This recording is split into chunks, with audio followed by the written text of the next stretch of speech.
4 milliards. C'est le nombre de personnes qui ont le riz comme aliment de base et sa production n'est pas près de diminuer. Certaines études évoquent une augmentation des besoins en riz d'ici 30 ans de l'ordre de 30, 50, voire 70% pour répondre à la hausse de la population mondiale. Et pourtant, la riziculture irriguée, très répandue, est l'une des plus grosses sources d'émissions de méthane et de protoxyde d'azote. Rien que pour le méthane, selon le GIEC, les rizières produisaient en 2010 environ 60 millions de tonnes de méthane par an, soit l'équivalent de 1,4 milliard de tonnes d'équivalent CO2.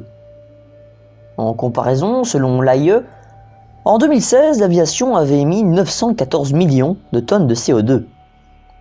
La riziculture est ainsi responsable de 10% des gaz à effet de serre d'origine agricole, ce qui n'est pas rien vu que l'agriculture est un très gros émetteur. Je ferai plusieurs vidéos sur l'agriculture dans les semaines à venir, et celle-ci est la première de cette série.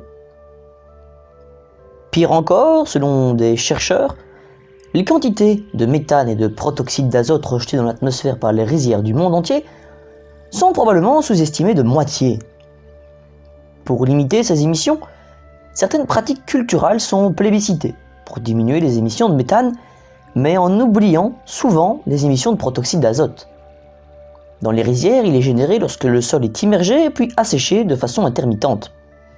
Une technique pratiquée par une partie des riziculteurs et plébiscitée par les organisations internationales pour réduire les émissions de méthane des rizières, sans s'apercevoir que cela dopait les émissions de protoxyde d'azote. Le protoxyde d'azote est un gaz trop souvent oublié, y compris par les organisations internationales, ce qui est très grave. J'en parlerai un peu en fin de vidéo, donc restez jusqu'à la fin. Cela dit, le secteur du riz essaye de faire des efforts pour limiter son impact environnemental, et notamment sa grosse consommation d'eau, mais aussi d'engrais et de produits phytosanitaires. En Asie, plutôt que de planter et récolter du riz plusieurs fois dans l'année, on alterne déjà avec du blé ou du maïs en saison sèche. Au Pakistan, de nouvelles rotations culturales émergent avec par exemple du trèfle d'Alexandrie, plante fourragère qui améliore la fertilité du sol et repousse les maladies, ou du haricot mungo. Des légumes ou des pommes de terre peuvent aussi pousser en même temps que le riz grâce à de petites buttes intercalées. Un autre système a également fait ses preuves en Asie, l'alliance du riz et de l'aquaculture. Les poissons nagent alors dans les fossés creusés autour des rizières et fournissent des nutriments supplémentaires aux plantes. Ce système contribue à la lutte contre les ravageurs du riz et à la fertilisation des cultures. Cela profite à tous, car l'amélioration des rendements, les recettes tirées de la vente du poisson et les économies réalisées sur les produits agrochimiques se traduisent par un accroissement de 50% des revenus des agriculteurs. En Camargue, un éleveur utilise aussi une technique japonaise incluant des canards comme désherbant naturel. Le secteur du riz fait donc certains efforts, mais cela reste à l'heure actuelle un secteur important d'émissions de gaz à effet de serre. Cela dit, il faut le savoir le remettre en contexte. Comme dit plus haut, le riz est l'aliment de base de 4 milliards de personnes. Ce n'est absolument pas le cas de la viande bovine, qui elle émet pourtant plus de gaz à effet de serre que le secteur du riz.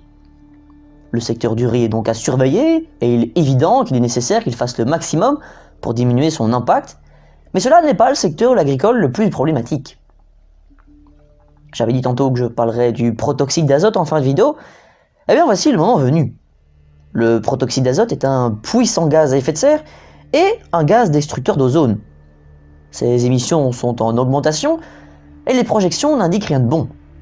J'ai dédié une vidéo au protoxyde d'azote et je vous encourage vivement à aller la voir, car ce gaz est largement méconnu du grand public, mais comme dit plus tôt, aussi de certaines grandes institutions publiques. En attendant, j'espère que cette vidéo vous a plu. Si ce n'est le cas, n'hésitez pas à la partager et surtout abonnez-vous si ce n'est pas déjà fait. Alors voilà, mes abonnés les plus assidus auront remarqué que je n'ai pas publié de vidéo la semaine passée. Je m'en excuse, mais je ne peux plus tenir le rythme que je m'étais fixé d'une vidéo par semaine. Cela est trop chronophage, chaque vidéo me demande entre 20 et 30 heures de travail, et je ne peux plus tenir ce rythme entre mes études et ma volonté de garder des vidéos de qualité. J'ai donc décidé de modifier mon rythme en passant d'une vidéo par semaine à une vidéo toutes les 2 semaines. Je suis désolé, mais je ne peux pas faire autrement. J'espère que cela ne vous dérangera pas trop, mais je suis sûr que vous serez compréhensif car la qualité des vidéos sera maintenue. En attendant, merci pour tout, je commence à avoir de plus en plus d'abonnés, de plus en plus de vues, j'en suis très content et merci à vous de me soutenir et de vos nombreux commentaires constructifs. Voilà, merci beaucoup.